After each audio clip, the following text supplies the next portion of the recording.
Naunsyami ang tangkang pagdukot umano na 4 na suspect sa isang mayamang Chinese na negosyante. Matapos silang maaktuhan ng mga pulis na nagpapatrolya. Ang estilo para ikubli ang krimen na bisto rin sa pagtutok ni June Veneracion. Parang ordinaryong sagian lang. Isang itim na SUV ang biglang lumitaw sa kanang bahagi ng sasakyang may dashcam.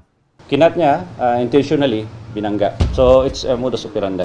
Pero ayon sa pulisya, kidnapping pala ang pakay ng mga sakay ng SUV sa mayamang Chinese businesswoman na nasa likod ng manibela ng kotseng may dashcam. Pero hindi nakaporma ang mga suspect nang maaktuhan ng mga nagpapatrolyang pulis sa kahabaan ng Ross Boulevard kaninang madaling araw. Sinipti ko lang yung wallet ko, pero yung ano. Tabakan mo na yung mga yan. Arestado ang 4 na suspect. Ang isa ay nagpakilala para ng dating pulis.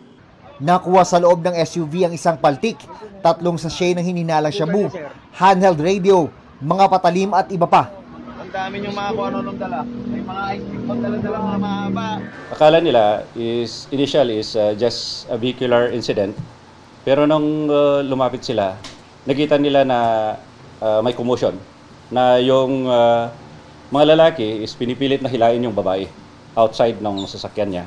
Lumalabas na matagal na palang minamanmanan ng mga sospek ang negosyante. May papel pa nga nakuha sa kanila kung saan nakasulat ang plaka ng minamaneho niyang sasakyan.